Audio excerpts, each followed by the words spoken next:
bright glow of the computer screen pierced the darkness of the room as Sarah scrolled through her emails. Amongst the usual spam and work-related messages, one subject line stood out. Confirmation of reservation, Serenity Shores Hotel.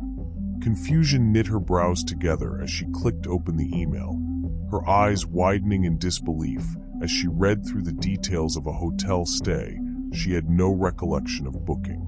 As she was about to dismiss it as a mistake, another email popped up. This time, it was a notification for flight tickets to Hawaii departing the next day. Panic surged through her veins. Someone was not only using her name to book a hotel, but also making travel arrangements under her identity. Before she could comprehend the situation, another email followed, a rental car confirmation for the duration of her stay in Hawaii. Heart pounding, Sarah grabbed her phone and dialed the hotel's number listed on the booking confirmation. The line rang, each tone echoing in the silent room until a receptionist's voice finally answered. Serenity Shores Hotel, how can I assist you? This is Sarah Michaels. I received a booking confirmation for a stay at your hotel, but I never made any reservation. Someone is using my name, Sarah explained, her voice quivering with a mix of anxiety and frustration.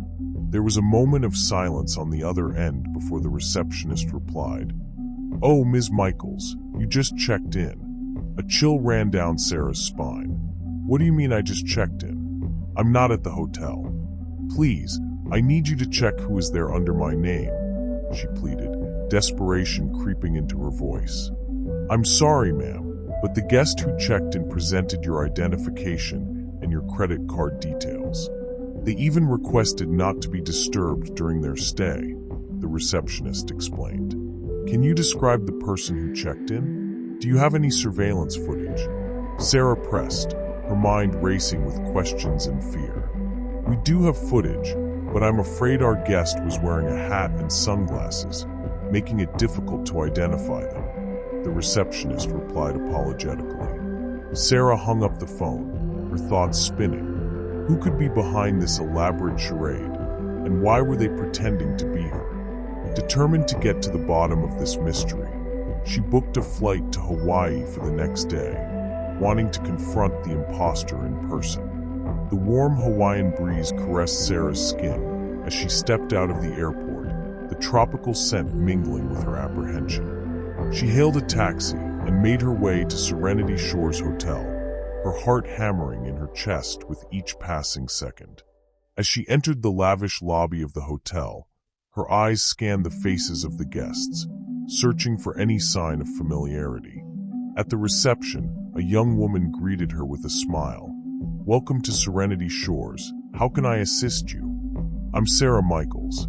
I need to speak to the guest who checked in under my name," Sarah stated firmly, her voice unwavering despite the turmoil inside her.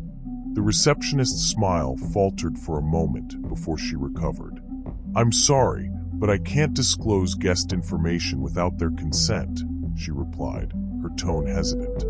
"I am the real Sarah Michaels, the one this imposter is pretending to be. Please, you have to help me," Sarah implored, her eyes pleading with the receptionist.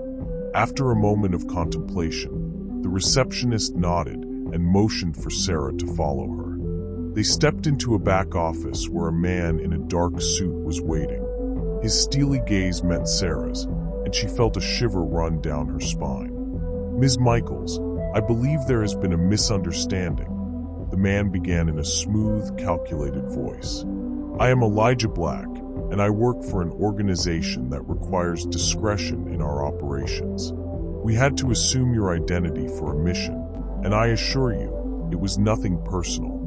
Sarah's mind reeled at the revelation. An organization using her identity for a covert mission? It sounded like something out of a spy novel, not her own life. "Why me? Why not approach me and explain the situation instead of resorting to these deceptive tactics?" she demanded, trying to make sense of the surreal situation. "I apologize for the subterfuge, but the nature of our work demands secrecy. We had to ensure that our cover was not compromised by alerting you. Rest assured, your identity was not used for any illegal activities, Elijah explained, his voice calm and convincing. Despite his assurances, Sarah couldn't shake off the unease that settled in her stomach. What now? What happens to me after this mission is over? She inquired, her voice tinged with a mix of curiosity and anxiety. I will arrange for compensation for the inconvenience caused to you.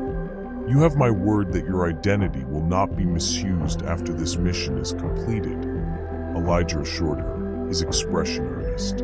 As Sarah processed the surreal turn of events, a sense of relief washed over her. While the mystery of the imposter using her identity had been solved, she had unwittingly stumbled into a world of intrigue and espionage she never imagined being a part of. Days turned into weeks as Sarah awaited word from Elijah about the conclusion of the mission.